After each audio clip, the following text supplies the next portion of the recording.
ఊహకు అందని ప్రేమ నా యేసు ప్రేమ, వెలకు అందని ప్రేమ నా యేసు ప్రేమ. తరాలెన్ని మారినా యుగాలెన్ని గడిచినా జగన మారనిది యేసు ప్రేమ. ప్రేమ ప్రేమ నా యేసు ప్రేమ, ప్రేమ ప్రేమ నా తండ్రి ప్రేమ, ప్రేమ ప్రేమ నా యేసు ప్రేమ, ప్రేమ ప్రేమ నా తండ్రి ప్రేమ. మీ అందరికీ దేవుడి పేరట వందనాలు. ప్రతిరోజు మన హెవెన్ టీవీ ద్వారా యేసు నిన్ను ప్రేమించుచున్నాడు అనే కార్యక్రమాన్ని మీరు చూసి దీవించబడుతున్నారని నేను నమ్ముతున్నాను. మరి ఈ సమయంలో దేవుని సేవకులు పాస్టర్ పి పవన్ కుమార్ గారు దేవుని యొక్క వాక్యమును అందిస్తారు. మనందరం విని దీవించబడదాం. దేవునికి స్తోత్రం. హల్లెలూయా. ప్రియమైన దేవుని బిడ్డలారా, మరి ఒకసారి దేవుని పేరిట మీ అందరికీ వందనాలు తెలియజేస్తున్నాను. మరి ఈ సమయంలో మనం అందరం కూడా ప్రార్థనతో ఈ యొక్క ఆరాధనను ప్రారంభించుకుందాం. కళ్ళు మూసుకుందాం. పరిశుద్ధుడవు నాయన, ప్రేమగల మా తండ్రి యేసయ్యా, మీకు వందనాలు చెల్లిస్తూ ఉన్నాం. ప్రభువా, మీ యొక్క ఉచితమైన కృపను బట్టి మరి ఒకసారి నీ మాటలు ప్రకటించే భాగ్యమును నాకు, నీ మాటలు వినే భాగ్యము నీ బిడ్డలకి అనుగ్రహించినందుకు వందనాలు. ఎంతోమంది ఈ లోకమును విడిచిపెట్టి వెళ్ళిపోయారు తండ్రి. నాయన, ఎందుకు పనికిరాని మమ్మల్ని అయితే మీరు ఇంకను ప్రేమిస్తున్నందుకు వందనాలు. నీ మాటలు వినే భాగ్యం ఇచ్చినందుకు వందనాలు. వాటి ప్రకారం జీవించే భాగ్యం ఇచ్చినందుకు వందనాలు. నిన్ను ఆరాధించడానికి మీరు ఇచ్చిన కృపను బట్టి వందనాలు. ప్రభువా, ఈ సమయంలో నీ మాటలు వింటున్న నీ బిడ్డలతోనూ, నీ మాటలు ప్రకటిస్తున్న నాతోనూ అందరితో మీరు మాట్లాడి మీరే మహిమను పొందమని యేసయ్య అతి పరిశుద్ధ నామమున అడిగి వేడుకుంటున్నాము తండ్రి. ఆమేన్. ప్రియమైన దేవుని బిడ్డలారా, ఎలా ఉన్నారు? ప్రతిరోజు ఉదయం 8 గంటలకి, రాత్రి 10:30 యేసు నిన్ను ప్రేమించుచున్నాడు అనే ఈ కార్యక్రమం ద్వారా మీరు బలపడుతున్నారని నేను విశ్వసిస్తున్నాను. మరి ఈ కార్యక్రమం ఇంకనూ ఎవరైనా చూడకపోయినట్లయితే వారికి కూడా తెలియచేయండి. వారు కూడా ఆధ్యాత్మికంగా ఎదగడానికి మీ వంతు సహాయాన్ని మీరు చేయవలసిందిగా దేవుని పేరు తెలియజేస్తున్నాను. మరి ఈ రోజున మనకు అంశం సాత్వికులు ధన్యులు, వారు భూలోకమును స్వతంత్రించుకుందరు. ప్రియమైన దేవుని బిడ్డలారా, పరిశుద్ధ గ్రంథం నుంచి దేవుని యొక్క మాటలు చదువుదాం. మత్తయి సువార్త 5వ అధ్యాయము 5వ వచనం. సాత్వికులు ధన్యులు, వారు భూలోకమును స్వతంత్రించుకుందరు. ప్రియమైన దేవుని బిడ్డలారా, ఈ మాటలను యేసుక్రీస్తు ప్రభువారు కొండ మీద చేసినటువంటి ప్రసంగముగా మనం చూస్తున్నాం. యేసుక్రీస్తు ప్రభువారి దగ్గరికి అనేక మంది జన సమూహము ఆయన దగ్గరికి వచ్చినప్పుడు ఆయన ఒక కొండ ఎక్కి ఆ కొండ మీద నుంచి చేస్తున్నటువంటి ప్రసంగం. ఈ ప్రసంగం ఎవరితో చేస్తున్నారయ్యా అంటే అక్కడ ఉన్నటువంటి యూదులతోనూ ఇశ్రాయేలుల ప్రజలతోనూ చేస్తున్నటువంటి ప్రసంగం. అనగా ఆ యొక్క జనాంగం అంతయు కూడా సాత్వికము లేని ప్రజలుగా కనపడుతున్నారు. సాత్వికము లేకుండా వారు ఎంతో గర్వముగా వారు పైభక్తిని చూపిస్తూ పంటికి పన్ను కంటికి కన్ను అనేటువంటి పద్ధతిలో వారు ఉన్నారు కనుక, శత్రువులను ద్వేషించే పద్ధతిలో వారు ఉన్నారు కనుక, శత్రువులను ప్రేమించలేని స్థితిలో వారు ఉన్నారు కనుక యేసుక్రీస్తు ప్రభువారు అక్కడ ఉన్నటువంటి ఆ మనస్సును కలిగినటువంటి ఆ ప్రజలతో దేవుడు తెలియజేస్తున్న మాటలు, సాత్వికులు ధన్యులు, వారు భూలోకమును స్వతంత్రించుకుందరు. ఈ రోజున అదే పరిస్థితుల్లో అనేక మంది ప్రజలు కనపడుతున్నారు. ఆ రోజున యూదా ప్రజలు, ఇశ్రాయేలు ప్రజలు ఎటువంటి మనస్సునైతే కలిగి ఉన్నారో, సాత్వికము లేని మనస్సును ఎలాగైతే కలిగి ఉన్నారో, ఎలాగైతే మేము దేవుణ్ణి నమ్మినటువంటి బిడ్డలము అని చెప్పుకుంటూ వారిలోనే సాత్వికము లేని బిడ్డలుగా వారు కనపడుతున్నారు. అదే పరిస్థితిని, అదే మనస్తత్వాన్ని నేటి క్రైస్తవం కూడా కలిగి ఉన్నదని చెప్పడానికి ఏమాత్రము సందేహించిన అవసరం లేదు. ప్రియమైన దేవుని బిడ్డలారా, నేటి లోకములో క్రైస్తవులు అనబడిన వారు మనం ఎలా గుర్తించవచ్చు అని మనం ఆలోచన చేస్తే, మనం లోకంలోనికి వెళ్ళినప్పుడు, మార్కెట్లోనికి వెళ్ళినప్పుడు, లేకపోతే జనాల్లో మనం తిరుగుతున్నప్పుడు మనం వీరు క్రైస్తవులు అని మనం ఎలా గుర్తించగలుగుతాం? కొన్ని ఉదాహరణలు బట్టి మనం చూసినట్టయితే, కొన్ని గుర్తులను బట్టి మనం చూసినట్టయితే వారిని కొన్ని రకాలుగా గుర్తించగలుగుతున్నాం. ఉదాహరణకి స్త్రీలైన వారు ఎవరైనా బొట్టు లేకుండా మనకు కనపడినట్లయితే 90% మనం అనుకోవచ్చు వీరు దేవుని నమ్మినటువంటి బిడ్డలు అని మనం అనుకోవచ్చు. మరి పురుషుల్ని ఎలా గుర్తించవచ్చు వీరు దేవుని నమ్మినటువంటి బిడ్డలు అని మనం ఆలోచన చేస్తే, వారు యేసుక్రీస్తు ప్రభువు గుర్తు ఉన్నటువంటి వంగరములను పెట్టుకున్నా, లేక సిలువు ఆకారములు ఉన్నటువంటి వంగరాలు పెట్టుకున్నా మనకు అనిపిస్తుంది వీరు యేసుక్రీస్తు ప్రభువారిని అంగీకరించిన వారు. లేక వారి మెడలో సిలువ గుర్తును కలిగినటువంటి చైన్లు వేసుకున్నా మనకు అనిపిస్తుంది వీరు యేసుక్రీస్తు ప్రభువారిని నమ్ముకున్నవారు. ప్రియమైన దేవుని బిడ్డలారా, నిజమే కదా, మనకు అలా అనిపిస్తూ ఉంటుంది కదా. అంతేకాదు కొన్ని గృహాలు మనం చూస్తూ ఉంటాం, ఆ గృహాల మీద దేవుని యొక్క వాక్యములు రాసినటువంటి గృహాలు కనపడుతూ ఉంటాయి. వెంటనే ఆ గృహములు మనం చూసినప్పుడు మనకు అనిపిస్తుంది ఈ గృహంలో ఉన్నటువంటి ప్రతి ఒక్కరూ దేవుణ్ణి నమ్మినటువంటి బిడ్డలు అని మనకు అనిపిస్తూ ఉంటుంది. అంటే నేటి క్రైస్తవ్యాన్ని మనం గుర్తించాలి అని మనం ఆలోచన చేస్తే ఈ బాహ్య సంబంధమైనటువంటి గుర్తులను చూసి వీరు క్రైస్తవులు అని మనము చెప్తూ ఉన్నాం. కానీ ప్రియమైన దేవుని బిడ్డలారా, నేటి లోకములో బొట్టు పెట్టుకోని వారు ఇంకనూ అనేక మంది కనబడుతున్నారు మనకి. ఏమండి, నేటి లోకము ఫ్యాషన్ లోకం అయిపోయింది. నేటి యువతను చూసినా లేక నేటి కాలంలో ఉన్నటువంటి స్త్రీలను చూసినా వారు బొట్టు పెట్టుకోవడానికి వారు ఇష్టపడడం లేదు, వారు వస్తువులను వేసుకోవడానికి ఇష్టపడడం లేదు, వారు సాదాసీదాగా ఉండడానికి ఇష్టపడుతున్నారు. కాబట్టి అలాంటి వారిని చూసి కూడా మనం క్రైస్తవులు అని ఒక్కొక్కసారి పొరపాటు పడే అవకాశము ఉంటుంది. అంతేకాదు కొంతమంది యువకులు ఫ్యాషన్గా ఏం ధరిస్తున్నారు అంటే సిలువను గుర్తును కలిగినటువంటి వస్తువులను ధరిస్తున్నారు. కాబట్టి వారిని చూసి కూడా వారు కూడా క్రైస్తవులు అని మనం పొరపాటు పడే అవకాశము కనపడుతున్నది. కొంతమంది దేవుని యొక్క మాటలు రాసుకుంటే మాకు దీవెన అని రాసుకుంటారు ఇళ్ల మీద. ఆ మాటలను చూసి కూడా మనం వారు దేవుని నమ్ముకున్నారని పొరపాటు పడవలసిన అవసరం వస్తుంది. కాబట్టి నేటి కాలంలో వీరు క్రైస్తవులు, వీరు దేవుని నమ్మినటువంటి బిడ్డలు అని మనం దేనిని బట్టి గుర్తించగలుగుతున్నామయ్యా అంటే బాహ్య సంబంధమైన గుర్తులు. మరి వాటిని అనేక మంది కలిగి ఉంటున్నారు. మరి వారు కూడా క్రైస్తవులేనా మనం ఆలోచన చేస్తే వారు క్రైస్తవులు కాదు. మరి ఎలా వారు క్రైస్తవులు వీరు క్రైస్తవులు కాదు అని మనం ఎలా గుర్తించగలుగుతాం? ఇంకా కొంతమంది అయితే వారు కలిగి ఉన్నటువంటి వాహనముల మీద దేవుని యొక్క మాటలు రాసుకుంటారు, వారు కలిగినటువంటి కార్ల మీద సిలువ గుర్తులను వేసుకుంటారు. మనకు అనిపిస్తుంది వీరు దేవుని నమ్ముకున్నటువంటి బిడ్డలు అని. అవి వేసుకోవద్దని నేను చెప్పడం లేదు, అది మంచిదే. మన యొక్క ప్రేమను ప్రజలకు తెలియజేస్తున్నాం, మన దేవుని నమ్ముకున్నామని ప్రజలకు తెలియజేస్తున్నాం. కానీ అలాగే వేసుకున్న వారు అనేక మంది దేవుని నమ్ముకోని వారు కూడా ఉన్నారు. మరి వారిని ఎలా గుర్తిస్తాం? కాబట్టి ప్రియమైన దేవుని బిడ్డలారా, నీవు క్రైస్తవుడివి అని నిన్ను గుర్తించాలి అంటే నీవు పెట్టుకున్నటువంటి పేరుని బట్టి కాదు, నీవు ధరించుకున్నటువంటి వస్తువులను బట్టి కాదు, నువ్వు బొట్టు పెట్టుకోకుండా ఉన్న దాన్ని బట్టి కాదు. దేవుని యొక్క వాక్యం తెలియజేస్తుంది సాత్వికత్వమును మనం కలిగి ఉండాలి. హల్లెలూయా. సాత్వికులు ధన్యులు, వారు భూలోకమును స్వతంత్రించుకుందరు.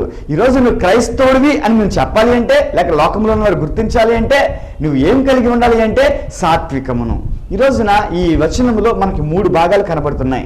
ఒకటి సాత్వికము, రెండవది ధన్యులు, వారు భూలోకమును స్వతంత్రించుకుందరు. ఈ రోజున మొదటి పాయింట్ మనం ధ్యానం చేస్తే మనకు తెలుసు యేసుక్రీస్తు ప్రభువారు కొండ మీద చేసినటువంటి ఆ ప్రసంగములో ఆ 9 భాగాలలో కూడా ప్రతి భాగములోనూ ధన్యులు ధన్యులు ధన్యులు అని చెప్పుకుంటూ వచ్చారు.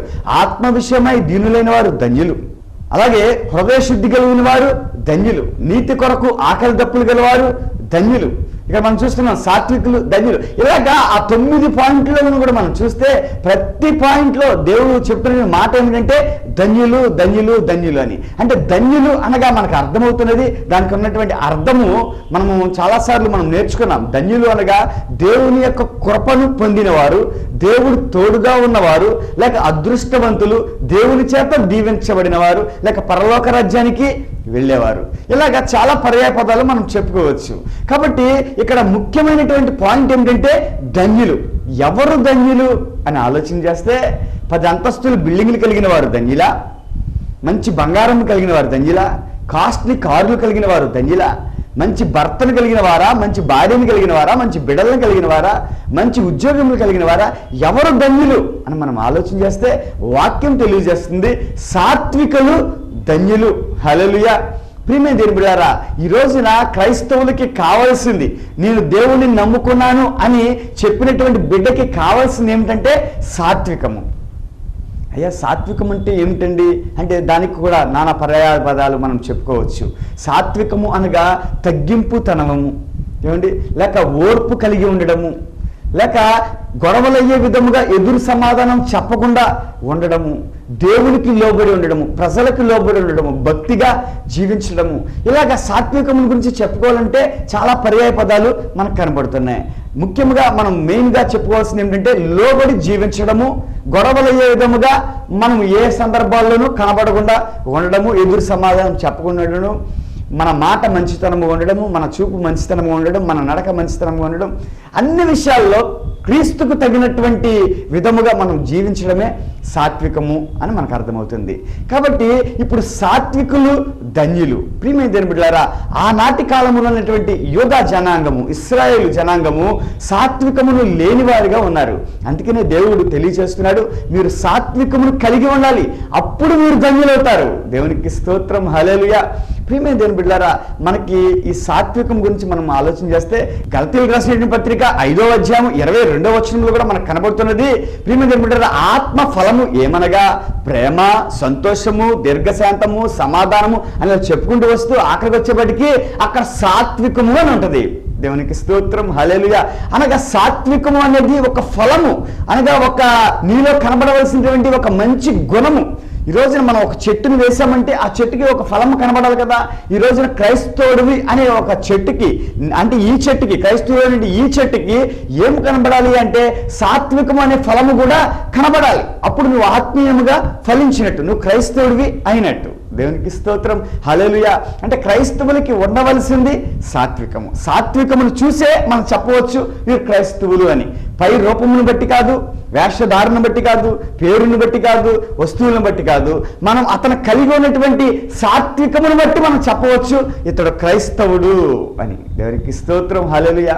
బైబిల్ గ్రంథం తెలియజేస్తుంది, మోషే నా ఇల్లంతటిలో సాత్వికుడు. యేసుక్రీస్తు ప్రభువారు కొంతమందిని గురించి కొన్ని మాటలు తెలియజేశారు. మోషే గురించి చెప్తున్నాడు, మోషే నా ఇల్లంతటిలో సాత్వికమైన వాడు. అలాగే దావీదు గురించి చెప్తున్నాడు, దావీదు నా హృదయానుసారుడు అని.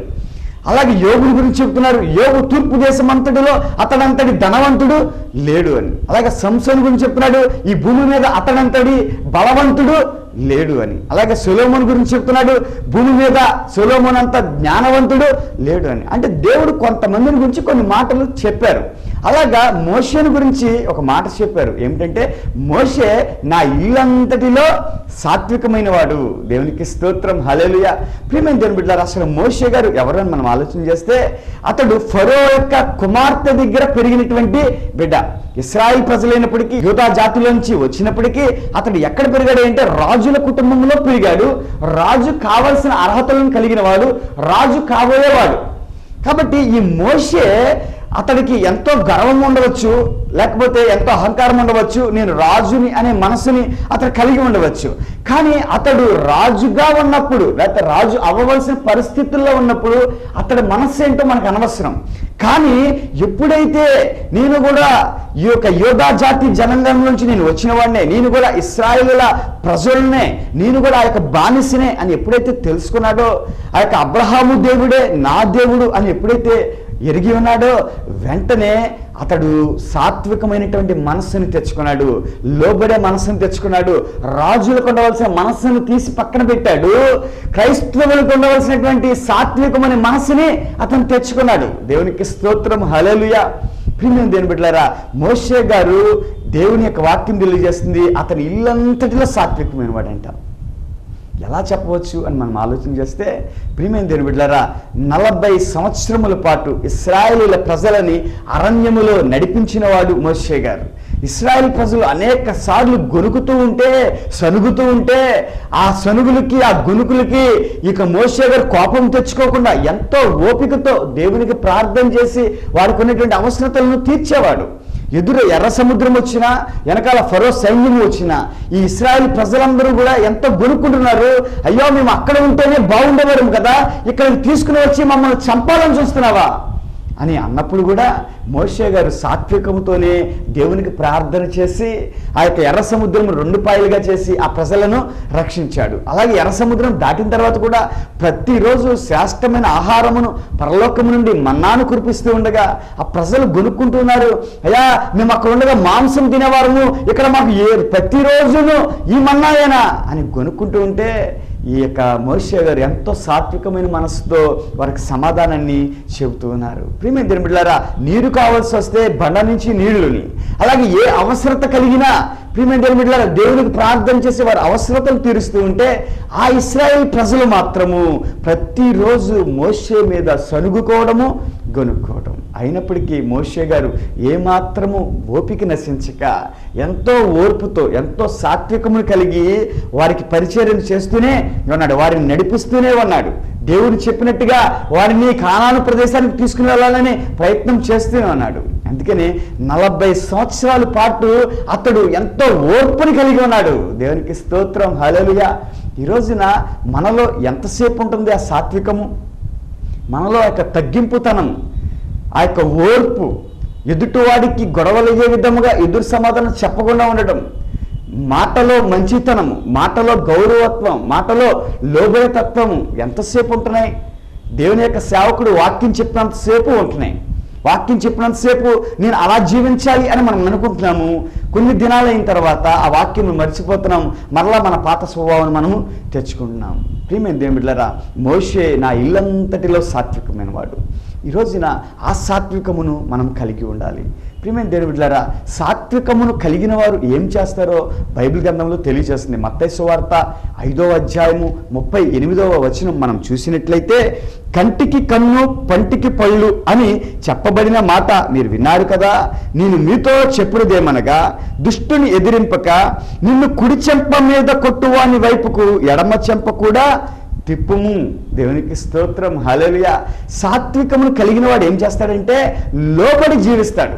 యేసుక్రీస్తు ప్రభువారు చెప్తున్నారు అక్కడ ఉన్నటువంటి ప్రజలతో, కంటికి కన్ను పంటికి పన్ను పీకేయండి, కొట్టేయండి, చంపేయండి, ఏది చేస్తే అది చేయండి అని మీలో ఒక నానుడు ఉన్నది కదా, మీరందరూ దానినే ఫాలో అవుతున్నారు కదా.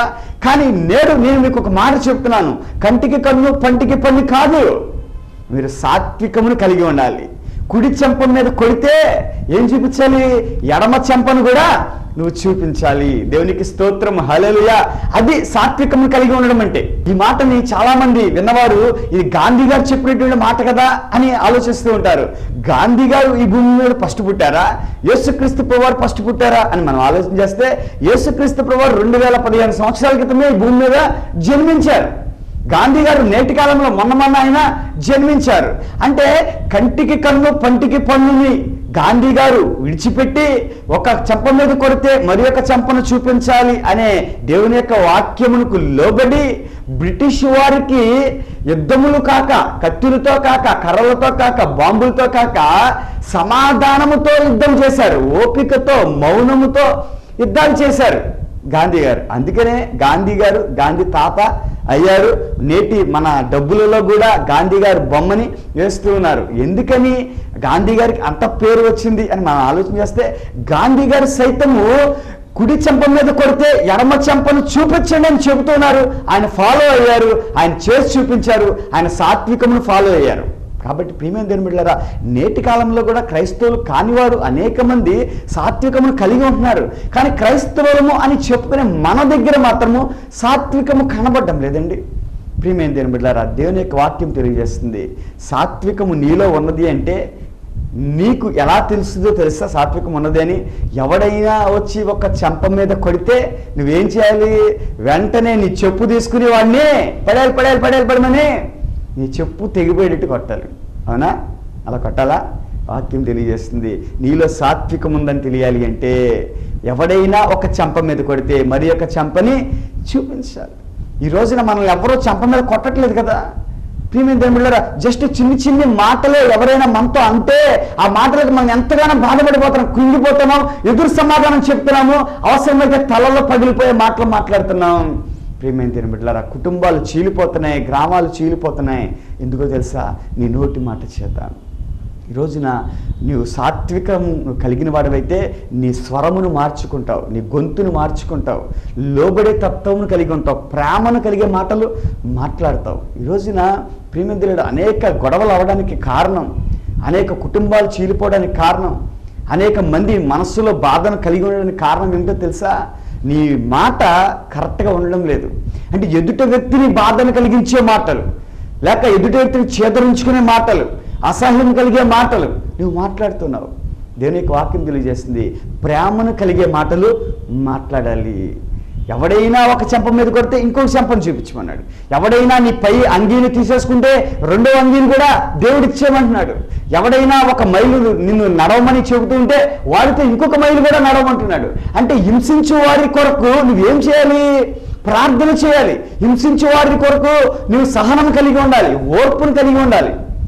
ఈ రోజున అంత ఓర్పు ఎవరి దగ్గర ఉన్నదండి? అలా కలిగి ఉన్నవాడే సాత్వికుడు అవుతాడు, అలా కలిగి ఉన్నవాడే ధన్యుడవుతాడు, పరలోక రాజ్యానికి వారసుడు అవుతాడు. ఈరోజు నా ప్రియమైన దేవుని బిడ్డలారా, నువ్వు సాత్వికం కలిగి ఉంటావా? ఈరోజున సాత్వికం కలిగిన వారు స్వరమును సరి చేసుకుంటారు, వారు గొంతు సరి చేసుకుంటారు. ప్రియమైన దేవుని బిడ్డలారా, చాలామందిని చూస్తాం, వారు మాట్లాడితే కొట్టినట్టు ఉంటుంది. ఏమండి, నా గొంతు అంతేనండి, నా మాట అంతేనండి, నా స్వభావం అంతేనండి అని అనేక మంది చెబుతూ ఉంటారు. ఈరోజు దాన్ని మార్చుకోవాలి. అయ్యా, మాకు చదువు లేని వారమండి, మేము జ్ఞానం లేని వారమండి, మేము ఇలాగే మాట్లాడతామండి అంటే కుదరదు. అయ్యా, మాకు పల్లెటూరండి, మా యొక్క ప్రజలందరూ ఇలాగే మాట్లాడతారు, నాకు చిన్నప్పటి నుంచి అలా అలవాటైపోయిందండి అంటే కుదరదు. ఈ రోజున ఎంత పల్లెటూరైనా, ఎంత మారుమూల ప్రదేశమైనా అన్ని విషయాల్లో మరి పైకి వస్తున్నారు కదా. సెల్ ఫోన్లు వాడుతున్నారు, మంచి బట్టలు కడుతున్నారు, మంచి ఇల్లు కట్టుకుంటున్నారు, ఇంట్లో మంచి వస్తువులను పెట్టుకుంటున్నారు, మంచి మంచి సీలింగ్లు చేయించుకుంటున్నారు. అన్ని విషయాల్లో అభివృద్ధి చెందిన వాడివి నీ మాట విషయంలో నువ్వు మార్చుకోలేవా? నీ తీరును మార్చుకోలేవా? ప్రియమైన ఎదుటి వ్యక్తిని మనం గౌరవిస్తే అతడు కూడా మనకి గౌరవిస్తాడు. ఎదుటి వ్యక్తితో మనం ప్రేమగా మాట్లాడితే ఆ వ్యక్తి మనం ప్రేమగా మాట్లాడు. అరే ఇట్రారా అంటే వాడు మనల్ని అరే ఇట్రారా అంటాడు. ప్రియమైన దేవుని బిడ్డలారా, ఈ రోజున ఏవండి అంటూ నేర్చుకోండి. క్రైస్తవులు కూర్చోండి అంటూ నేర్చుకోండి. ఏం కావాలండి అని అంటూ నేర్చుకోండి. ఈ రోజున అది లేదు. రా కూర్చో, ఏం కావాలి, లేరు. ఏంటి ఆ స్వభావం, ఏంటి ఆ మాటలు? ప్రియమైన దేవుని బిడ్డలారా, ఈ రోజున క్రైస్తవులు సాత్వికమును కలిగి ఉండాలి. సాత్వికులు అని ఎవరిని చెప్తారంటే క్రైస్తవులని చెప్తారు. ఇప్పుడు క్రైస్తవులు ఉండవలసింది ఏమిటి? ఆ సాత్వికత్వం. కాబట్టి ప్రియమైన దేవుని బిడ్డలారా, ఈరోజు ఈ మాటలు వింటున్నటువంటి నీవు సాత్వికమును కలిగి ఉండాలి. యేసుక్రీస్తు ప్రభువారిని మనం చూసినట్టయితే, యేసుక్రీస్తు ప్రభువారు ముఖము మీద ఏం వేశారంట? ఉమ్ముని వేశారు. అంటే ఆయన ఏ పాపము చేయలేదు, ఏ తప్పు చేయలేదు.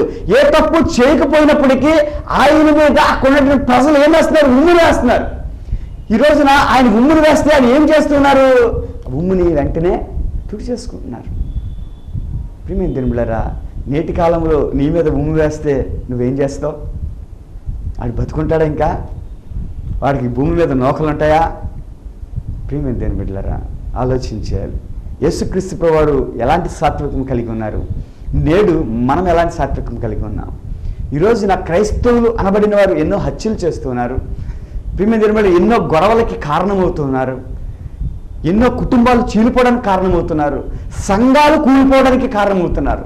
నేటి క్రైస్తవములో, సంఘములో క్రైస్తవులు అనబడిన వారి మధ్య, పెద్దలు అనబడిన వారి మధ్య, సేవకులు అనబడిన వారి మధ్య సాత్వికం లేదు.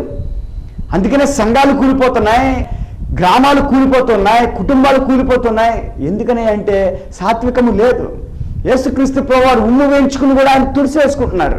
ఈ రోజున నిన్ను ఎవరైనా చిన్న మాట అంటే నువ్వు వెళ్ళిపోయి వేరే కుంపటే పెట్టేస్తున్నావు, వేరే సంఘం పెట్టేస్తున్నావు, వేరేగా విడిపోతూ ఉన్నావు.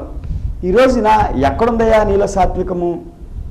ప్రియమైన దేవుని బిడ్డలారా, యేసుక్రీస్తు ప్రభువారిని 2 చేతులకు మేకులు కొట్టి, తల మీద ముళ్ళ కిరీటం పెట్టి, కొరడా దెబ్బలతో శరీరమంతా చీల్చివేస్తే ఆయన మాట్లాడుతున్న మాట ఏమిటో తెలుసా? సిలువ మీద, తండ్రి వీరు ఏమి చేయించున్నారో వీరు ఎరగరు తండ్రి, కనుక వీరిని క్షమించండి. ఈరోజు ఎవరైనా నిన్ను ఒక్క దెబ్బ కొడితే నువ్వేం చేస్తావు? వెంటనే, ఎరా నన్ను కొట్టావు కదా, నేను నిన్ను కొట్టలేనే కదా నువ్వు నన్ను కొట్టావు, చూడు మా వాళ్ళందరినీ తీసుకొస్తాను, నువ్వు ఇక్కడే ఉండు అంటాం. ప్రియమైన దేవుని బిడ్డలారా, యేసుక్రీస్తు ప్రభువారు అయితే, తండ్రి వీరు ఏమి చేయించున్నారో వీరు ఎరగరు, వీరిని క్షమించండి. ఈరోజు నా ప్రియమైన దేవుని బిడ్డలారా, మనం అలాంటి స్వభావమును కలిగి ఉండాలండి. బైబిల్ గ్రంథం తెలియజేస్తుంది. మత్తయి సువార్త 5వ అధ్యాయము మనము 43వ వచనంలో చూస్తే, నీ పొరుగువానిని ప్రేమించి నీ శత్రువులను ద్వేషించమని చెప్పబడిన మాట మీరు విన్నారు కదా. నేను మీతో చెప్పినది ఏమనగా, మీరు పరలోకమందున్న మీ తండ్రికి కుమారులై ఉండునట్లు మీ శత్రువులను ప్రేమించుడి, మిమ్మల్ని హింసించే వారి కొరకు ప్రార్థన చేయుడి. దేవునికి స్తోత్రం, హల్లెలూయా. ఈరోజు నా సాత్వికము కలిగిన వారు ఎలా ఉండాలో దేవుడు తెలియజేస్తున్నాడు. మిమ్మల్ని ప్రేమించే వారిని ప్రేమించండి, శత్రువులను ద్వేషించండి అనే మాట మీరు విన్నారు కదా. నిజమే కదండి. నేటి కాలంలో మనం అందరం కూడా అలాగే చేస్తాం కదా. మనల్ని ప్రేమించేవారు ప్రేమిస్తాం, శత్రువులని ద్వేషిస్తాం. కానీ యేసయ్య చెప్తున్నారు, మీరు పరలోకమందున్న మీ తండ్రికి కుమారులై ఉండినట్లు మీరేం చేయాలంటే శత్రువులను ప్రేమించండి. హల్లెలూయా. ప్రియమైన దేవుని బిడ్డలారా, శత్రువులను ఎప్పుడైతే ప్రేమిస్తామో అప్పుడు నీలో సాత్వికము ఉన్నట్టు. శత్రువుల కొరకు ఏం చేయాలి? ప్రార్థన చేయాలి. వారు మారాలి అని ప్రార్థన చేయాలి. అప్పుడు నీలో ఏమన్నట్టు? సాత్వికం అన్నట్టు. అంటే నువ్వు చేసే ప్రార్థనను బట్టి దేవుడు ఒక రోజు ఖచ్చితంగా శత్రువు మారుతాడు. ప్రియమైన దేవుని బిడ్డలారా, దేవుడు నిన్ను దీవిస్తాడు. అతడు నువ్వు ఇద్దరు కూడా పరలోక రాజ్యానికి వెళ్తారు. ప్రియమైన దేవుని బిడ్డలారా, ఈ రోజున శత్రువులను ద్వేషించడం ఎక్కువైపోయింది. శత్రువులని ఏం చేయాలి? ప్రేమించాలి. అప్పుడు నీలో ఏమన్నట్టు? సాత్వికం ఉన్నట్టు. ప్రియమైన దేవుని బిడ్డలారా, ఈ రోజున దేవుని యొక్క వాక్యం తెలియజేస్తుంది, సాత్వికులు ధన్యులు. యేసుక్రీస్తు ప్రభువారు ఎంతో గాయపడి కూడా ఆయన సాత్వికమునే చూపెడుతున్నారు. ఎదురు సమాధానం ఎక్కడ కూడా ఆయన చెప్పడం లేదు. ఏ వ్యక్తితో ఎదురు మాట్లాడడం లేదు. లోబడే ఉన్నారు. కొట్టిన వారితో కొట్టించుకుంటున్నారు, తిట్టిన వారితో తిట్టించుకుంటున్నారు. ప్రియమైన దేవుని బిడ్డలారా, మనము కూడా క్రీస్తు స్వరూపంలోనికి మార్చబడాలి. లోకంలో ఒక సామెత ఉంది, మెత్తనవాడినే మొత్తాలనిపిస్తుందంట. ఏం చెప్పండి? మెత్తనవాడినే మొత్తాలనిపిస్తుంది. ఈ రోజున పాస్టర్ గారు మీరు అలా చెప్పారు, లోకంలో ఈ సామెత ఉందండి, మెత్తనవాడినే మొత్తుతారండి అంటే నేను లోబడి జీవిస్తున్న కొద్దీ నన్నే అంటున్నారండి. అందరూ కూడా నేను ఎంత భక్తిగా జీవించినా నన్నే అంటున్నారండి. నిజమే, మనం లోబడే కొద్దీ మనల్నే అంటారు. మనం వారి మాట వినే కొద్దీ మనకే చెబుతారు. ఎవరైనా మనం తిట్టినా మనం పట్టించుకోకుండా వెళ్ళిపోతానంటే మనల్నే తిడతారు. దానిని బట్టి మీరు ధన్యులు. హల్లెలూయా. దేవునికి స్తోత్రం. ప్రియమైన దేవుని బిడ్డలారా, ఎవరైనా తిట్టుకు తిట్టు ఎదురు తిట్టేసాడు అనుకోండి, ఆయన ఇంకోసారి తిడతారా? ఎవరినైనా ఒక దెబ్బ కొట్టినప్పుడు వాడు ఎదురు కొట్టాడు అనుకోండి, వాడిని వెళ్ళి కొడతారా? కొట్టరు. ఎందుకని? అమ్మో ఆడి నోట్లో నోరు పెడతాం ఎందుకురా, ఆడితో పెట్టుకోవడం ఎందుకురా అని అంటారు. అవునా? అంటే అలాంటి వారు జోలికి వెళ్ళరు. మరి ఎలాంటి వారు జోలికి వస్తారు?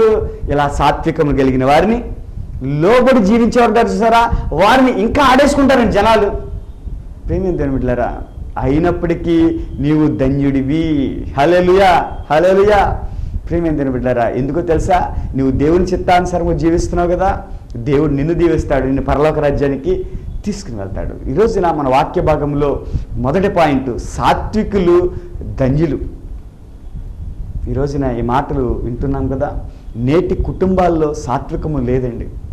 భర్తకి సాత్వికము లేదు, భార్యకి సాత్వికము లేదు, పిల్లలకి సాత్వికం లేదు. భర్త ఒక మాట అన్నాడు కదా అని చెప్పి భార్య పడడం లేదు, భార్య ఒక మాట అంది కదా అని భర్త పట్టించుకోకుండా క్షమించడం లేదు. తండ్రి ఒక మాట అన్నాడు కదా అని పిల్లలు లోపడడం లేదు, పిల్లవాడు ఏదో మాట అంటే తెలిసి తెలియక అన్నాడని తల్లిదండ్రులు కూడా పట్టించుకోవట్లేదు. కుటుంబాలు ఏమవుతున్నాయంటే చీలిపోతున్నాయండి. కుటుంబాలు చీలిపోతున్నాయి. ఏమి లేక? క్రైస్తవ్యములో సాత్వికము లేక. ఈరోజు నా సాత్వికమును కలిగి ఉండాలి. ఒకరిని ఒకరు ప్రేమను కలిగి ఒకరికొకరు ఓర్పుతో సరిచేసుకుంటూ జీవించాలి. ఈరోజు అత్తగారికి కోళ్ళకి పడడం లేదు ఏ కుటుంబంలో కూడా అంటే ఏంటి అర్థం? సాత్వికం లేదు. భార్యకి భర్తకి పడడం లేదంటే ఏంటి కారణం? సాత్వికం లేదు. తండ్రికి పిల్లలకి పడ్డం లేదంటే ఏంటి? సాత్వికం లేదు. అంటే దేవుడు కలిగి ఉన్నటువంటి గుణము లేదు. భర్త ఒక మాట అనగానే భార్య వెంటనే లేచిపోద్ది, భార్య ఒక మాట అనగానే భర్త వెంటనే లేచిపోతాడు. ఆ కుటుంబం ఆ రోజంతా అల్లకల్లోలముగా ఉంటుంది. ప్రియమైన దేవుని బిడ్డలారా, ఈ అల్లరి ప్రజలందరికీ తెలిసి క్రైస్తవులు ఎలా దెబ్బలాడుకుంటారా? క్రైస్తవులు ఇలాంటి వారా? ప్రియమైన దేవుని బిడ్డలారా, ఈరోజున కుటుంబాల్లో సాత్వికం ఉండాలండి, ఉండాలి. దేవుని యొక్క వాక్యం తెలియజేస్తుంది. ప్రియమైన దేవుని బిడ్డలారా, సాత్వికము ఉన్న కుటుంబాల్లో ఏ గొడవలు కూడా ఉండవు. వారు ఒక మాట అన్నా ఎదుటి వ్యక్తి సమాధానం చెప్పకపోతే పట్టించుకోకుండా దాన్ని వదిలేస్తే గొడవ ఎలా పెరుగుద్ది? పెరుగుద్ది అంటారా గొడవ? ఎంత మాత్రం కూడా పెరుగుద్ది. ఎప్పుడైతే మాటకు మాట చెప్పామో అప్పుడే గొడవ అనేది పెరుగుతుంది. కాబట్టి ప్రియమైన దేవుని బిడ్డలారా, కుటుంబాల్లో కానీ, సంఘాల్లో కానీ, లోకంలోనే కానీ, నువ్వు ఎక్కడ ఉన్నా, నువ్వు చేస్తున్న ఉద్యోగంలోనే కానీ, నువ్వు చేస్తున్న వ్యవసాయంలో కానీ, వ్యాపారంలోనే కానీ, నువ్వు ఏం కలిగి ఉండాలి అంటే సాత్వికము కలిగి ఉండాలి. ఎదుటి వ్యక్తికి నీ ప్రేమను నువ్వు చూపించాలి, నీ లోబడే తత్వమును నువ్వు చూపించాలి. అప్పుడు మాత్రమే నువ్వు క్రైస్తవుడివి. దేవునికి స్తోత్రం. హల్లెలూయా. ప్రియమైన దేవుని బిడ్డలారా, సాత్వికులు ధన్యులు. అర్థమైంది కదండి? ఎవరు సాత్వికులు? తగ్గింపు స్వభావం కలిగిన వారు, లోబడి స్వభావం కలిగిన వారు, గొడవలు అయ్యే విధముగా ముందుకు వెళ్ళని వారు, క్రీస్తు ప్రేమను చూపించేవారు సాత్వికులు. ప్రియమైన దేవుని బిడ్డలారా, ఇంకొక విషయాన్ని మీకు చూపెడతాను. సాత్వికులు ఎటువంటి పని చేస్తారో తెలుసా? గలతీయులకు రాసిన పత్రిక 6వ అధ్యాయము 1వ వచనం మనం చూసినట్టయితే, సహోదరులారా, ఒకడు ఏ తప్పిదములోనైనను చిక్కుకొని ఎడల ఆత్మ సంబంధులైన మీలో ప్రతివాడును తానును శోధింపబడుదునేమోనని తన విషయమై చూచుకొనుచు సాత్వికమైన మనసుతో అట్టి వానిని మంచి దారికి తీసుకుని రావలెను. హల్లెలూయా. ప్రియమైన బిడ్డలారా, నేటి క్రైస్తవ్యములో అనేక మంది దేవుని నమ్మినటువంటి బిడ్డలు ఏదో ఒక బలహీనతకి లోనే పడిపోతుంటారు. కొంతమంది వ్యభిచారంలో పడిపోతారు, కొంతమంది త్రాగుళ్ళలో పడిపోతారు, కొంతమంది లోక ఆశలకి పడిపోతుంటారు, కొంతమంది లోకంలోనేటువంటి నానా రకాలైనటువంటి దుర్వ్యసనాలకి లోనైపోతుంటారు. అంటే అటువంటి వాళ్ళని చూసినప్పుడు మనం ఏం చేయాలంటాం? వెంటనే వాక్యం తెలియజేస్తుంది, నీవు కూడా అటువంటి వాటిలో పడిపోతావేమో, అటువంటి తప్పిదములో పడిపోతావేమో. కాబట్టి నిన్ను నీవు పరీక్ష చేసుకుంటూ, ముందు నిన్ను నువ్వు సరి చేసుకుంటూ ఉండాలి. దేవునికి స్తోత్రం. హల్లెలూయా. అంటే ఎన్నో సంవత్సరములుగా దేవుని యొక్క వాక్యంలో ఉన్నవాడు, భక్తిలో ఉన్నవాడు నేడు ఏం చేశాడు? ఏదో తప్పిదం చేశాడు, ఏదో పొరపాటు చేశాడు. కాబట్టి అలాంటి పొరపాట్లు నీవు కూడా పడిపోతావేమో చూసుకోవాలి. చూసుకొని మనల్ని మనం సరి చేసుకుంటూ దేవునికి లోబడి జీవించాలి. మొదటిదిగా ఆ పాయింట్. రెండవదిగా, అలా తప్పుదమ్ములో పడిపోయిన వాడిని చూసి, ఎరా బుద్ధి లేదా, ఇంతకాలంగా ప్రార్థనకి వెళ్తున్నావు, నువ్వు చేసే పని ఇదేనా, నువ్వు మాకు చెప్పాల్సిన పని నువ్వేలాంటి చేస్తే అలాగా అని అనకూడదు. ఏం చేయాలి అంటే, సాత్వికమైనటువంటి మనసుతో అతనిని సరిచేసి పడిపోయిన వాడిని తిరిగి లేవనెత్తాలి. హల్లెలూయా. నేటి క్రైస్తవంలో ఎవరుండి తప్పు చేయని వారు ఎవరున్నారు? ఏమండి, ఎవరో ఒకరు ఏదో సమయంలో ఏదో బలహీనతతో ఏదో పొరపాటు చేసిన వారే కదా. ఈరోజు నాకు చేసిన వారిని బట్టి నువ్వు హింసించడము, దూషించడము, 10 మందికి అల్లరి చేయడము, ఇది కాదు దేవునికి కావాల్సింది. పడిన వాడిని ప్రేమతో లేపడము. అతని దగ్గరికి వెళ్ళి మనం చెప్పవలసిన ఏమిటంటో తెలుసా? ఏం పర్లేదు నాన్న, తెలిసి తెలియక ఈ పొరపాటును చేసావు, దేవుడు నిన్ను క్షమించుతాడు. నిన్ను క్షమించడానికే ఆయన సిలువలో మరణించాడు. నువ్వు చేసిన పొరపాటును దేవుని ఎదుట ఒప్పుకో. ఇంకొకసారి ఆ పొరపాటును చేయించండి, నన్ను క్షమించండి అని అడుగు. ఖచ్చితంగా దేవుడు నిన్ను క్షమిస్తాడు. దేవుడు మరలా నిన్ను తిరిగి పూర్వస్థితికి తీసుకుని వెళ్తాడు. యేసుక్రీస్తు వారు కూడా అనేక మందికి చెబుతూ ఉన్నాడు. ఏమనో తెలుసా? ఇక మీదట మరలా నువ్వు ఈ పాపము చేయకు అని ఆయన చెప్పారు కదా. కాబట్టి ఇక మీద నువ్వు పాపం చేయకు, చక్కగా ఇదంతా ఒక కళలాగా మర్చిపో, ఈ రోజు నుంచైనా భక్తి కలిగి జీవించు అని పడిపోయిన వాడిని మనం లేవనెత్తినట్లయితే సాత్వికమైనటువంటి మనసుతో, మంచి స్వభావంతో, ఏమండి, అతనికి అర్థమయ్యే భాషలో దేవుని ప్రేమను చూపిస్తూ అతనికి ఆ మాటలు మనం చెప్పినట్టయితే ఖచ్చితంగా అతను తిరిగి నిలబడతాడు. దేవునికి స్తోత్రం. హల్లెలూయా. అంతేగాని అతన్ని దూషించడము, ఎగతాళి చేయడము, 10 మందికి చెప్పడము, అల్లరి చేయడము మనం చేసినట్టయితే అతడు అందులోనే స్థిరపడిపోతాడు. అతడు ఆ పని చేయడానికి ఇష్టపడతాడు. ఇంకా అతనితో పాటు అనేక మందిని చెరుపుతాడు. ఈరోజు నా సాత్వికం కలిగిన వాడు, ప్రియమైన దేవుని బిడ్డలారా, అనేక మందిని తిరిగి దేవునిలోనికి నడిపిస్తాడు. ఈ రోజున ఇప్పటివరకు అలాంటి పని ఎప్పుడైనా నువ్వు చేసావా? చేయలేదా? అయితే ఈ రోజు నుంచి ఎవరైనా తెలిసి తెలియక పొరపాటు చేస్తే ముందు నిన్ను నువ్వు పరీక్షించుకో. ప్రభువా, నేనేమైనా పడిపోతానేమో, అతడు ఎంతో భక్తి కలిగిన వాడు, అతనే పడిపోయాడంటే నేనంతటి వాడిని, నన్ను ఇప్పటివరకు నిలబెట్టినందుకు నీకు వందనాలు అని వాక్యం చదువుకుని ప్రార్థన చేసుకుని నిన్ను నువ్వు సరి చేసుకుని వెంటనే ఎదుటి పడిపోయిన వాడిని సాత్విక మనసుతో మనం లేవనెత్తాలి. ప్రియమైన దేవుని బిడ్డలారా, సాత్వికులు ధన్యులు. ఎందుకని ధన్యులు అనగా వారు భూలోకమును స్వతంత్రించుకుందురు. దేవునికి స్తోత్రం. హల్లెలూయా. వాక్యం తెలియజేస్తుంది, సాత్వికులు ధన్యులు, వారు భూలోకమును స్వతంత్రించుకుందరు. మీకు ఒక ఉదాహరణ తెలియజేస్తాను. ఇప్పుడు భూలోకమును స్వతంత్రించుకుందరు అంటే సాత్వికులు ఏం చేస్తారు? భూమిని స్వతంత్రించుకుంటారు. అంటే కొంత సాత్వికతం కలిగిన వారు కొంత భూమిని సంపాదించుకుంటారు, ఎక్కువ సాత్వికం కలిగిన వారు ఎక్కువ భూమిని సంపాదించుకుంటారు. మీకు అర్థమవుతుందండి? కొంచెమే సాత్వికం కలిగి ఉన్నాను అనుకోండి, 1 ఎకరం సంపాదించుకుంటాం. ఒక ఎక్కువ సాత్వికం కలిగి ఉంటే 10 ఎకరాలని సంపాదించుకుంటాం. ఇంకా ఎక్కువ సాత్వికం కలిగి ఉంటే 100 ఎకరాలని సంపాదించుకుంటాం. మీకు అర్థమవుతుందా? మీకు ఉదాహరణ అర్థమవడానికి చెప్తున్నా. అంటే నువ్వు ఎంత సాత్వికమైతే కలిగి ఉన్నావో అంత భూమిని నువ్వు సంపాదించుకుంటావు. దేవునికి స్తోత్రం. హల్లెలూయా. ప్రియమైన దేవుని బిడ్డలారా, ఇక్కడ భూమి అంటే ఏంటి మనం అర్థం చేసుకోవాలి. ఏమండి, లోకం తెలియజేస్తుంది, లోకం అంటే మట్టి కాదే, లోకం అంటే మనుషులే. అంటే లోకం అంటే ఏంటి? కొండలు, చెట్లు, రాయిలు, రప్పలు కాదు. లోకం అంటే మనుషులు. ఇక్కడ భూమిని సంపాదించుకుంటామంటే ఈ భూమి కూడా లోకమే. అంటే సాత్వికం కలిగిన వారు భూమిని సంపాదించుకుంటారు. అంటే ఆ భూమి మీద ఎవరుంటారు? మనుషులు ఉంటారు. అంటే ఇప్పుడు సాత్వికం కలిగిన వాడు ఏం సంపాదించుకుంటాడు? మనుషులను సంపాదించుకుంటాడు. దేవునికి స్తోత్రం, హల్లెలూయా. అంటే కొంత సాత్వికం కలిగిన వాడు కొంతమంది మనుషులు సంపాదించుకుంటాడు. ఎక్కువ సాత్వికం కలిగిన వాడు ఎక్కువ మంది మనుషుల్ని సంపాదించుకుంటాడు. మీకు ఇంకా ఈ మాట అర్థం కావాలంటే, నీ నోరు మంచిదైతే ఊరు మంచిదవుద్ది అంటారు. విన్నారు కదండి ఈ మాట.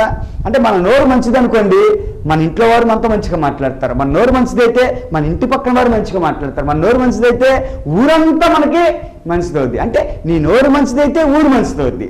అంటే నువ్వు ఎంతమందితో ఎంత ప్రేమను కలిగి, ఎంత సాత్వికను కలిగి, ఎంత లోబడి తత్వం కలిగి నువ్వు జీవిస్తావో అంతమంది నీకేమవుతారంట?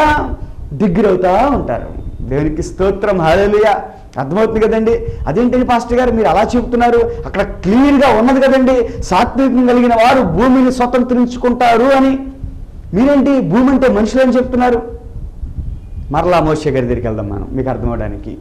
మోషే నా ఇల్లంతటిలో సాత్వికం కలిగిన వాడు అని దేవుని యొక్క వాక్యం తెలియజేసింది కదండి. నా ఇల్లంతటిలో సాత్వికమైన వాడు. అసలు మోషే ఎవరు అని ఆలోచన చేస్తే, రాజు కావాల్సిన వాడు, రాజుల కుటుంబంలో ఉన్నటువంటి ఒక వ్యక్తి. అంటే రాజుగా ఉన్నప్పుడు అతనికి ఎంత భూమి ఉంటుంది? ఎంతో పొలం ఉంటుంది, ఎంత వ్యవసాయం ఉంటుంది, ఎంత భూమి అతనికి ఉంటుంది. అంటే ఇప్పుడు రాజుగా ఉన్నవాడు ఏమయ్యాడు? వెంటనే దేవుడిని అంగీకరించి, నేను కూడా అబ్రహాము యొక్క దేవుడే నా దేవుడు అని గ్రహించి బయటకు వచ్చేసాడు. కాబట్టి ఫరో యొక్క కుమారుడిగా ఉండడము నాకు గొప్ప కాదు, క్రీస్తుని గురించి నింద అనుభవించడం నాకు మహాభాగ్యం అని హెబ్రీయులకు రాసిన పత్రికలో మనం చూస్తూ ఉన్నాం. అంటే రాజుగా ఉండవలసిన వాడు బయటకు వచ్చాడు. ఇప్పుడు రాజుగా ఉంటే ఏముంటుంది? భూమి ఉంటుంది. ఇప్పుడు రాజుగా ఉండవలసిన వాడు బయటకు వచ్చేసాడు. ఇప్పుడు భూమి ఉంటుంది అతనికి? ఒక దాసీగా వచ్చేసాడు, ఒక బానిసగా బయటికి వచ్చేసాడు. అతనికి భూమి ఉంటుందా? ఉండదు. పోనీలే, రాజుల దగ్గర నుంచి బయటకు వచ్చేసాడు, భూమి లేకపోయింది. మరి ఈ వచనం ప్రకారం సాత్వికులు తన్యులు వారు భూమిని స్వతంత్రించుకుంటారని ఉంది కదా, మరి దేవుడైనా అతనికి భూమి ఇచ్చాడా అని మీ ప్రకారం, మీరు అనుకున్న ప్రకారం అది భూమి అన్నట్టయితే, దేవుడైనా అతనికి భూమిని ఇచ్చాడా అని మనం ఆలోచన చేస్తే, భూమిని కూడా అతనికి ఇవ్వలేదు. 40 సంవత్సరాల పాటు ఎంతో సాత్వికమును కలిగి ఆ అరణ్యంలో ఇశ్రాయేలు ప్రజలు నడిపిస్తూనే ఉన్నాడు. ఈ 40 సంవత్సరాల సాత్వికమును కలిగి ఆఖరిలో ఓర్పు నశించిపోయి ఒక్క మాట అన్నాడు ఇశ్రాయేలు ప్రజల్ని, మూర్ఖులారా, నేను మీకోసము ఈ బండ నుంచి నీళ్ళని రప్పించాలా? ఏమంటే 40 సంవత్సరాల సాత్వికము తర్వాత, 40 సంవత్సరాల ఓర్పుని తర్వాత ఇంకా తట్టుకోలేక, వాళ్ళ హెరాస్మెంట్ తట్టుకోలేక ఇన్ని చేస్తున్నా వారు గొనుక్కుంటుంటే ఆఖరిలో ఒక్క మాట అన్నాడు, మూర్ఖులారా, మీకోసము ఈ బండ నుంచి నేను నీళ్ళని రప్పించాలా? వెంటనే దేవుడు అంటున్నాడు, ఎందుకని నువ్వు నా ప్రజలను తిట్టావు? వారు గొనుక్కున్నా నేను ఏమనుకోకుండా వారికి కావాల్సిన నేను ఇస్తూ ఉన్నాను కదా, వారు నా బిడ్డలు కదా, నువ్వెందుకని నా బిడ్డల్ని కొనుక్కున్నావు, నా బిడ్డల్ని సనుక్కున్నావు? పైగా నేను ఈ బండ నుంచి నీళ్ళు రప్పించాలంటున్నావు ఏంటి? నువ్వు రప్పిస్తున్నావు, ఆ బండ నుంచి నీళ్లు రప్పించు. మోషే కర్రతో బండ కొడితే నీళ్ళు వస్తాయండి? దేవుడు రప్పిస్తున్నాడు, దేవుడు మోషేని వాడుకుంటున్నాడు. కాబట్టి నేను రప్పిస్తూ ఉంటే నువ్వేం చెప్తున్నావు? మీకోసం నేను రప్పించాలా అని చెప్తున్నావు. ప్రేమ దేవుడు అంటే 40 సంవత్సరాల సాత్వికం కలిగిన వాడికి దేవుడు ఏమిచ్చాడు అంటే, ఈ ఐగుప్తులో నుంచి బయటికి తీసుకొచ్చినటువంటి ఇంచుమించుగా ఒకవేళ భార్యలు, భర్తలు, పిల్లలు అందరితో కలిపి 20 లక్షల మంది వరకు ఉండవచ్చు. వాళ్ళ పిల్లలు కలిపి. అంటే ఇప్పుడు సాత్వికంగా ఉన్నవాడికి ఏమి ఇచ్చాడుగా దేవుడు అంటే, భూమిని కాదు ఇచ్చింది, అక్కడ 20 లక్షల మంది ప్రజలని ఇచ్చాడు. దేవునికి స్తోత్రం, హల్లెలూయా. అంటే ఇప్పుడు మోషే గారు ఏం సంపాదించుకున్నాడంటే, ప్రజలని సంపాదించుకున్నాడు, ప్రజల మన్నను సంపాదించుకున్నాడు, ప్రజల ప్రేమని సంపాదించుకున్నాడు. ఈరోజు నా సాత్వికులు ధన్యులు, వారు భూమిని స్వతంత్రించుకుంటారు. కాబట్టి మోషే చేసిన చిన్న పొరపాటును బట్టి పోనీ కానాన్లోకి వెళ్ళిన తర్వాత భూమి ఇస్తాడేమో అని అనుకుంటే, దేవుడు చెప్తున్నాడు, నీవు కానాన్ని చూస్తావు కానీ అందులో అడుగు పెట్టవు. అంటే పోనీ కానాన్లోనూ భూమి లేదు, అరణ్యంలోనూ భూమి లేదు, అతను ఉన్నటువంటి ఐగుప్తులోనూ కూడా భూమి లేదు, అతనికి ఎక్కడా భూమి లేదు. అతనికి ఉన్నది ఏంటి అంటే ఆ ప్రజలు. కాబట్టి ఇక్కడ భూమిని స్వతంత్రించుకుంటారు అన్న మాట దగ్గర మనం ఏం పెట్టాలి అంటే, ప్రజలను సంపాదించుకుంటాం. ఈరోజు నువ్వు ప్రేమను కలిగి ఉంటే నీ ఇంట్లో నీకు దూరమైన వాడే నీకు దగ్గర అవుతారు. నీ సంఘములో నీకు దూరమైన వారే నీకు దగ్గర అవుతారు. నీ గ్రామంలో నీకు దూరమైన వారే నీకు దగ్గర అవుతారు. నువ్వు సాత్వికం కలిగి ఉంటే ప్రజలను సంపాదించుకుంటావు, అనగా భూమిని నువ్వు సంపాదించుకుంటావు. అయ్యా మాకు ఇంకా అర్థం కాలేదండి అంటారా? ఇంకొక మాట ఉదాహరణ తెలియజేస్తాను. యేసుక్రీస్తు ప్రభువారి దగ్గరికి వెళ్దాం. యేసుక్రీస్తు ప్రభువారు అంత సాత్వికుడు ఎవరైనా ఉన్నారండి ఈ లోకంలో? మోషే నా ఇల్లంతట్లో సాత్వికమైన వాడు అని చెప్పాడు దేవుడు. అంటే మోషే అంత సాత్వికుడు ఇంకొకడు లేడు అని మనకు అర్థమవుతుంది. కానీ మోషే నుంచి సాత్వికుడు యేసుక్రీస్తు ప్రభువారు. అంటే యేసుక్రీస్తు ప్రభువారి అంత సాత్వికము ఎవరికైనా ఉన్నదా? ఎవరికి లేదు. మొక్కం మీద ఉమ్మేస్తే తుడిచేసుకున్నారు, కొడలా దెబ్బలు కొట్టినా బాధపడలేదు, మేకులు కొట్టినా బాధపడలేదు, ఏమి హింసించలేదు, ఏమి శాపనార్థాలు పెట్టలేదు, లోబడే జీవించాడు. క్షమించండి అని ఎదురు ప్రార్థన చేస్తున్నాడు. అంటే అంత సాత్వికమైన వాడు ఎవరైనా ఉంటారా? మరి ఇప్పుడు ఆయనకి ఎన్ని ఎకరాల పొలం ఉంది? ఆయన జీవించిన కాలంలో ఆయన చెబుతూ ఉన్నాడు, ఆకాశ పక్షులకు గూళ్ళు ఉన్నాయి, నక్కలకి గుడిలు ఉన్నాయి, కానీ మనుష్య కుమారుడు తలవాల్చుకోవడం స్థలము లేదు. నాకు ఇల్లు లేదయ్యా, నాకు పొలము లేదు, నాకు ఆస్తి లేదు. పక్షులకి ఇల్లు ఉన్నాయి, నక్కలకి ఇల్లు ఉన్నాయి, నాకు మాత్రం ఇల్లు లేదు, పొలము లేదు. అంటే అంత సాత్వికం కలిగిన వాడికి మరి ఏమీ ఎందుకు లేదు? ఒకవేళ ఈ వచనం ప్రకారమే భూమిని స్వతంత్రించుకోవాలంటే యేసుక్రీస్తు ప్రభువారికి ఉన్న సాత్వికానికి ఈ భూమి అంతా ఆయనదే అయిపోవాలి.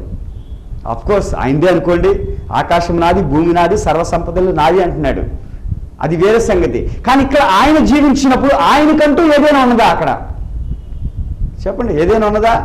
ఏమీ లేదు కదా. పశువుల పాకలో రుక్తుడిగా జన్మించాడు, వడ్రంగివాని కుమారుడిగా పెరిగాడు, ఆవురు ఆవురు ఆవురు తిరుక్కుంటూ బతికాడు, కానీ ఆయనకంటూ ఏది లేదు. కాబట్టి ఆయన ఏం సంపాదించుకున్నాడయ్యా అని అంటే నేడు నిన్ను నన్ను సంపాదించుకున్నాడు. దేవునికి స్తోత్రం. హల్లెలూయా, హల్లెలూయా. ప్రియమైన దేవుడా, సాత్వికులు ధన్యులు. వారు ఏం సంపాదించుకుంటారంటే ప్రజలను సంపాదించుకుంటారు, ప్రజలని అనేక మందిని సంపాదించుకుంటారు. యేసుక్రీస్తు ప్రభువారు నేడు సర్వ సృష్టిలో ఉన్న ప్రజలను సంపాదించుకున్నారు. ఎవరైతే యేసయ్యా నన్ను క్షమించు అంటారో ఆ ప్రతి బిడ్డనైనా సంపాదించుకున్నాడు. ఈరోజు నా వాక్యం అర్థమైందని నేను భావిస్తున్నాను. యేసుక్రీస్తు ప్రభువారు కొండ మీద చేసినటువంటి ధన్యతల ప్రసంగములో మూడవదైనటువంటి సాత్వికులు ధన్యులు వారు ఏం సంపాదించుకుంటారు? ఇప్పుడు మీరే చెప్పాలి. సాత్వికులు ధన్యులు వారు ఏం సంపాదించుకుంటారు? ప్రజలని సంపాదించుకుంటారు. నోరు మంచిదైతే ఊరు మంచిదవుద్ది. ఈ నేడు నీ నోటిని సరి చేసుకో, చక్కగా ప్రేమ కలిగి మాట్లాడటం నేర్చుకో, విసుక్కోవటం మానేసే, గొనుక్కోవడం మానేసే, భార్య మీద గొనుక్కోవడం మానేసే, భర్త మీద గొనుక్కోవడం మానేసే, ప్రేమను కలిగి జీవించు. క్రీస్తు చూపించిన ప్రేమను నువ్వు కూడా చూపించు. ఖచ్చితంగా నీ భర్తను నువ్వు సంపాదించుకుంటావు. నేడు నీ భర్త నీకు దూరంగా ఉన్నాడంటే ఒకవేళ నీలో సాత్వికము లేదేమో. నీ భార్య నీకు దూరంగా ఉందంటే నేడు నీలో సాత్వికము లేదేమో. నీ పిల్లలు నీకు దూరంగా ఉన్నారంటే నీలో సాత్వికము లేదేమో. దేని యొక్క వాక్యం సాత్వికులు ఏం సంపాదించుకుంటారు? ప్రజలను సంపాదించుకుంటారు. నేడు నీ భర్తను సంపాదించుకోవాలంటే నువ్వు మారు, ఈరోజే మారు. నన్ను క్షమించమని వెళ్ళి నీ భర్త దగ్గరికి వెళ్ళాడు, నన్ను క్షమించమని వెళ్ళి నీ భార్య దగ్గరికి వెళ్ళాడు. పిల్లల దగ్గరికి వెళ్ళి క్షమించమని అడగండి. ఒకవేళ మీలో తప్పు ఉంటే పిల్లలు తల్లిదండ్రుల మీద వచ్చి క్షమించమని అడగండి మీలో తప్పు ఉంటే. ప్రియమైన దేవుని బిడ్డలారా, ప్రజలని సంపాదించుకుంటారండి. భూమి సంపాదించుకుని ఏం చేస్తే ఇక్కడ విడిచిపెట్టి వెళ్ళిపోతాం. ప్రజలను సంపాదించుకుంటే ఆ ప్రజల ద్వారానే కదా దేవుడు మనకు సహాయం చేసేది, ఆ ప్రజలతోనే కదా మన సహవాసాన్ని కలిగి ఉండేది, ఆ ప్రజలతోనే కదా మనం కలిసి పరలోక రాజ్యానికి వెళ్ళేది. కాబట్టి ప్రియమైన దేవుని బిడ్డలారా, నేడు క్రైస్తవములో మనం చూస్తూ ఉన్నాం, సాత్వికము కరువై ఉన్నది. దేవుని యొక్క వాక్యం తెలియజేస్తుంది సాత్వికము కలిగి ఉండాలి. కొంతమంది మరణించినప్పుడు మనం చూస్తే దుఃఖం వస్తుంది. ఎందుకంటే వారి దగ్గర ఎవరు ఉండరు జనాలు. ఎందుకని ఉండరు జనాలు అని మనం ఆలోచన చేస్తే వారు సాత్వికమైన మనసుని కలిగి లేరు, వారు ప్రజలని సంపాదించుకోలేదు, ప్రజలని దూరం చేసుకున్నారు. కాబట్టి ఆ వ్యక్తి మరణించినప్పుడు ఆ వ్యక్తి దగ్గరికి ఎందుకని రావటం లేదు, ఆ శవము మోయడానికి కూడా నలుగురు ప్రజలు ఎందుకు లేరు, ఏదో ఒక వెహికల్ మీద ఎందుకు తీసుకుని వెళ్ళాల్సి వస్తుంది? ప్రియమైన దేవుడు ఆలోచన చేస్తే వారు ప్రజలని సంపాదించుకోలేదు. నేడు నీవు బతికి ఉన్నా, నువ్వు మరణించినా, నీ దగ్గరికి నీకు ఆపదన్నా, లేక నువ్వు మరణించినప్పుడు నిన్ను చూడడానికైనా అనేక మంది నీ దగ్గరికి రావాలి అంటే నువ్వు ప్రజలని సంపాదించుకోవాలి. ప్రియమైన దేవుని బిడ్డలారా, మరి ఈరోజైనా నిన్ను నువ్వు సరి చేసుకుని, ప్రభువా నాతో మాట్లాడినందుకు వందనాలు తండ్రి, నేను ఏదో నిన్ను నమ్ముకుంటే నీ ద్వారా దీవెనలు వచ్చేస్తాయని నేను అనుకున్నానయ్యా. ఆ దీవెనల ద్వారా ఇక్కడ ఏదో కోట్లు సంపాదించేయచ్చు, అనారోగ్యాలు తీర్చేసుకోవచ్చు, మంచి ఉద్యోగాలు సంపాదించుకోవచ్చు, పిల్లల్ని కనొచ్చు. నేను ఈ రూట్లో నేను ఆలోచిస్తున్నాను. కానీ ప్రభు అంతా నాలోనే ఉన్నదా తండ్రి? నేను సాత్వికం కలిగి ఉంటే నాయన ఆ సాత్వికం బట్టే నాకు అన్నీ దక్కుతాయని మీరు నాకు తెలియజేస్తున్నారు తండ్రి అని ప్రార్థన చేద్దాం. ఈ సాత్వికం అనేది ఎక్కడ దొరికే వస్తువు కాదండి. 10,000 రూపాయలు పెడితే ఆ కోట్లో దొరుకుద్దా, 1,00,000 రూపాయలు పెడితే ఆ షాపింగ్ మాల్లో దొరుకుద్దా అంటానికి ఇది ఒక వస్తువు కాదు. ఇది ప్రతిదినము అనుదినము ప్రాక్టీస్ చేస్తే వచ్చేదండి. ప్రాక్టీస్ చేయాలి, అనుదినము నేర్చుకోవాలి. నేడు అతనితో గర్వముగా మాట్లాడిన నీవు, అతనితో కోపంగా మాట్లాడినటువంటి నీవు రెండో రోజున అలా మాట్లాడకూడదని సరి చేసుకుని రండి కూర్చోండి అని ప్రేమను కలిగి నవ్వు ముఖం పెట్టి మాట్లాడడం నేర్చుకోవాలి. అంటే అనుదినము ప్రాక్టీస్లో వచ్చేది ఈ సాత్వికత్వం. ఇది ప్రతిరోజు నేర్చుకోవాల్సిందే, ప్రతిరోజు దేవునికి లోబడి జీవించవలసిందే, దాన్ని ప్రాక్టీస్ చేయవలసిందే. కాబట్టి ప్రియమైన దేవుని బిడ్డలారా, ఇది ఒక రోజుతో అయిపోయేది కాదు, మనం జీవించినంత కాలము చేయవలసిందే ఈ సాత్వికమైనటువంటి అలవాటు. కాబట్టి ఈ 1 సంవత్సరం చేస్తానండి అంటానికి కుదరదు. మోషే గారు 40 సంవత్సరాలు చేశారు, పొరపాటున లాస్ట్లో ఒక్కసారి అన్నారు. ఈ రోజున నువ్వు ఎన్ని సంవత్సరాలు చేస్తావు? నువ్వు బతికినంత కాలం చేయాలి. దేవుడు నిన్ను భూమి మీద పెట్టినంత కాలము నువ్వు సాత్వికమును కలిగి జీవించాలి. మరి ఈ మాటల ద్వారా మిమ్మల్ని మీరు సరి చేసుకుని, ప్రభువా మీరు నాతో మాట్లాడినందుకు వందనాలు తండ్రి, నాన్న ఈ రోజు నుంచి నేను సాత్వికమైన గుణాన్ని కలిగి ఉంటాను, ప్రజలను సంపాదించుకుంటాను, సంఘమును సంపాదించుకుంటాను, సంఘములో అందరికీ నేను దగ్గరవుతాను అని నువ్వు ఒక తీర్మానం తీసుకున్నట్టయితే దేవుడు ఖచ్చితంగా నేను నూరంతలుగా ఆశీర్వదిస్తారు. కళ్ళు మూసుకుందాం, ప్రార్థన చేసుకుందాం. పరిశుద్ధుడవు నాయన ప్రేమగల మా తండ్రి, యేసయ్యా మీకు వందనాలు చెల్లిస్తున్నా. ప్రభా మీరు ఇప్పటి వరకు మాతో మాట్లాడిన మాటలకే మీకు వందనాలు తండ్రి. నిజమే, సాత్వికము లేకే నాయనా దేశాలు విడిపోతూ ఉన్నాయి, గ్రామాలు విడిపోతూ ఉన్నాయి, కుటుంబాలు విడిపోతూ ఉన్నాయి, సంఘాలు విడిపోతున్నాయి తండ్రి. ఈ రోజున సాత్వికము కలిగిన వాడు నాయన ప్రజలని సంపాదించుకుంటాడు తండ్రి, నాయన తిరిగి పోగొట్టుకున్న వ్యక్తులను సంపాదించుకుంటాడు తండ్రి. నన్ను ఈ రోజున మీరు మాతో మాట్లాడిన మాటలకే వందనాలయ్యా.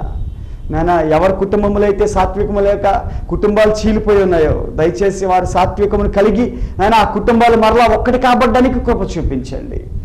ఆయన ఈ మాటలు విన్నవారందరూ వారిని వారు సరి చేసుకోవడానికి మీరు సహాయం చేయండి. నీ మాటలలో ఏది ఒక్క పొల్లైనను వ్యర్థము కాకుండా నాయన వారి జీవితంలో అనుసరించడానికి సహాయం చేయండి. ఆయన విడిపోయిన కుటుంబాలు, విడిపోయినట్టు సంఘాలు, విడిపోయినటువంటి గ్రామాలు ఈ సాత్వికం కలిగి మరలా ఒకటి కాబడ్డానికి మీరు కృపను చూపించండి. నాయన ప్రజలను సంపాదించుకోవడానికి సహాయం చేయమని యేసయ్య అతి పరిశుద్ధ నామమున అడిగి వేడుకుంటున్నాము తండ్రి, ఆమేన్. దేవునికి స్తోత్రం, హల్లెలూయా. మీ అందరికీ దేవుని పేరిట వందనాలండి.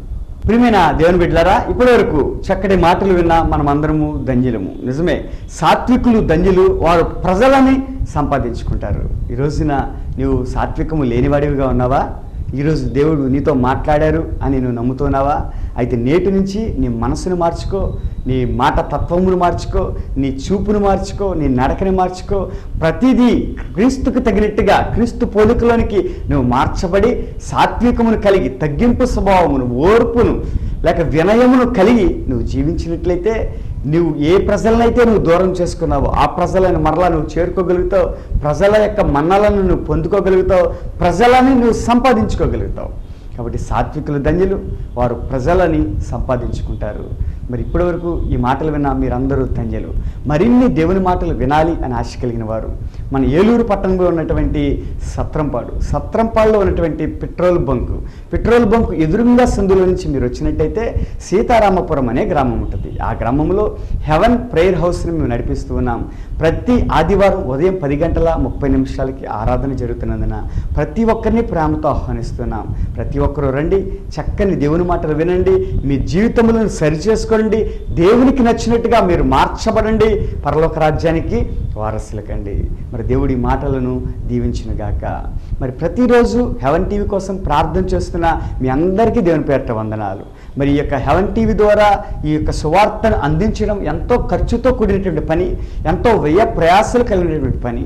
కాబట్టి ఈ యొక్క హెవెన్ టీవీ నడిపించడానికి యేసుక్రీస్తు ప్రభువు ఎంతగానో సహకరిస్తూ ఉన్నారు. మరి మీ యొక్క ప్రార్థనలు కూడా మాకు ఎంతగానో ఉపయోగపడుతున్నాయి.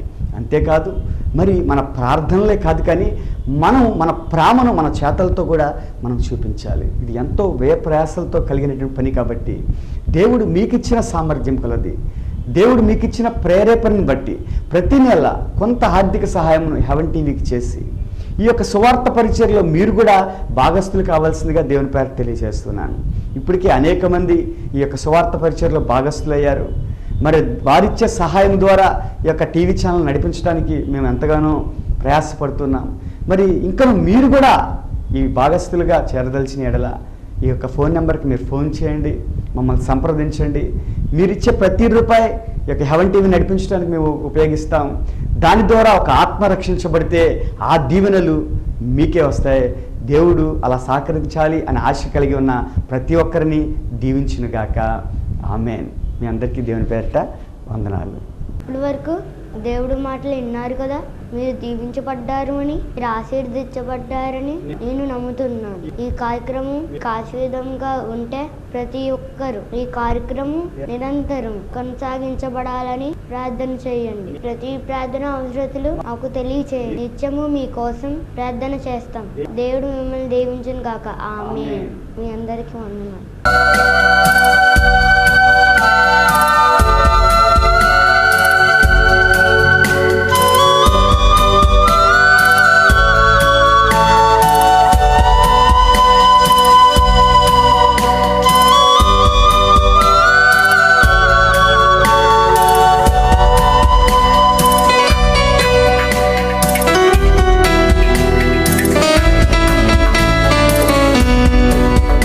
నా మనసులో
దొరుకుము దేవా మాకు ఎల్లప్పుడూ దొరుకుమయా.